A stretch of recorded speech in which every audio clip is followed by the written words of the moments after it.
அல்லேலூயா. வந்திருக்கிற உங்கள் அனைவரையும் இயேசுவின் நாமத்தினாலே நான் வரவேற்கிறேன். நாங்கள் சென்னை பட்டணத்திலிருந்து ஒரு பாரத்தோடு, ஒரு தாகத்தோடு, ஒரு ஏக்கத்தோடு என் ஜனங்கள் விடுதலையாக வேண்டும் என்று நான் விசுவாசிக்கிறேன். நல்லா பாருங்க, அவர் நம்புகிறவர்களுக்கு தெய்வம். ஆமென்.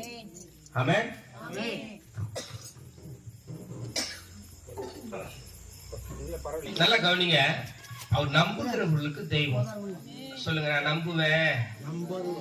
எசப்பா, நான் உண்மை நம்புவேன். நல்லா கவனிங்க, ஒரு சிலருக்கு ஒரே பயமா இருக்கும், நமக்குள்ள ஒரு பாரம் இருக்கிற மாதிரியே இருக்கும். ஒரு சிலருக்கு பாத்தீங்கன்னா அந்த பாரமே அவங்களுக்கு வியாதியை கொண்டு வரும். நல்லா கவனிங்க, அந்த வியாதினால அவங்களுக்கு தூக்கம் வராது. ஒரு சிலருக்கு வயிற்றுல பிரச்சனை இருக்கும். ஒட்டில இருந்து ஆண்டவர் விடுதலை தர போறார். இங்க நீங்க உட்கார்ந்து இருக்கிற நீங்க சும்மா வெறுமையா இல்ல, நல்லா பாருங்க, நீங்க விடுதலை ஆக போறீங்க. நம்புவேன் உம்மை மட்டுமே, நான் நம்புவேன் உம்மை மட்டுமே. நம்புகிறவர்களுக்கு அவர் தெய்வம். ஆமென். அவரை நம்பினீங்கன்னா இப்ப விடுதலை உங்களுக்கு கிடைக்கும். ஏன்னா ஒரு போராட்டத்தை ஒரு பாட்டு பாடினார் பாருங்க பாஸ்டர், ஒரு பாட்டு. ஒன்று சரீரத்துல போராட்டம், உங்களுக்கு நன்மை உண்டாக்கும். அந்த நன்மை எங்கிருந்து வருதா?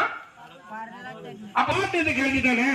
அப்ப போராட்டம் என்பது உலகத்துல போராட்டம் உண்டு, திடன்கோள் நான் உலகத்தை ஜெயித்தேன்னு சொன்னாரு. ஆமென். உலகத்துல உபத்திரமும் போராட்டமும் பிரச்சனையும் எல்லாம் உண்டு.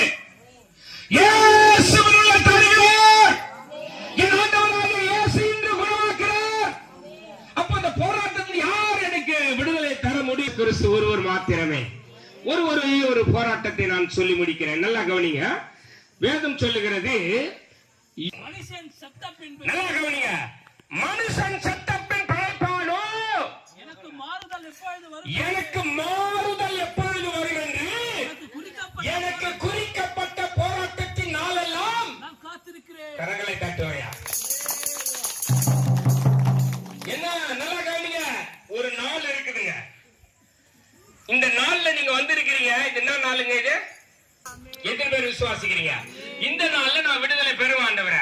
எத்தனை சர்ச்சுக்கு போலாம் வரலாம், ஆனா ஏற்ற நேரத்துல, ஏற்ற காலத்துல, ஏற்ற சமயத்துல ஆண்டவராகிய இயேசு விடுதலை தருகிறார். நல்லா கவனிங்க, என் ஆண்டவராகிய இயேசு பொய் சொல்ல ஒரு மனிதன் அல்ல, மனமாற அவர் மனிதன் அல்ல. அவர் சொல்லியும் செய்யாது இருப்பாரா? அதான் கேள்வி. நல்லா கவனிங்க, இந்த நல்ல ஒரு வார்த்தை வாசித்தாரு தம்பி குரு. ஆமென். ஆமா, சென்னைக்கு வர போறாரு, அவர் வார்த்தை எடுத்து வர போறாரு. ஆமென். அல்லேலூயா. நல்லா கவனிங்க, ஒரு மனுஷன் சத்தப்பின் படைப்பானோ எனக்கு மாறுதல் எப்பொழுது வரும் என்று எனக்கு குறிக்கப்பட்ட போராட்டத்தின் நாளெல்லாம் நான் காத்திருக்கிறேன். போராட்டத்தின் நாள் எது? உங்களுக்கு போராட்டம் இருக்குது. அந்த ஒரே குடும்பத்துல ஒரே போராட்டம், என் சரீரத்துல போராட்ம். அல்லேலூயா. என் சரீரத்துல ஒரே போராட்டம். பேயா வருது, வேற பேய் கனவா வருது. அப்படியே தூங்கி எழுந்தாலும் என்னால எழுந்திருக்க முடியல. ஏதோ இந்த அழுத்துதுன்னு சொல்லுவாங்க. நிறைய பேர் சொன்னீங்கன்னா, தேவனை ஆராதிக்கிற தேவ ஜனமே, அவரை நம்பி வந்திருக்கிற தேவ ஜனமே, கர்த்தர் உங்க சரீரத்திலிருந்து இன்னைக்கு விடுதலை தர போறார்.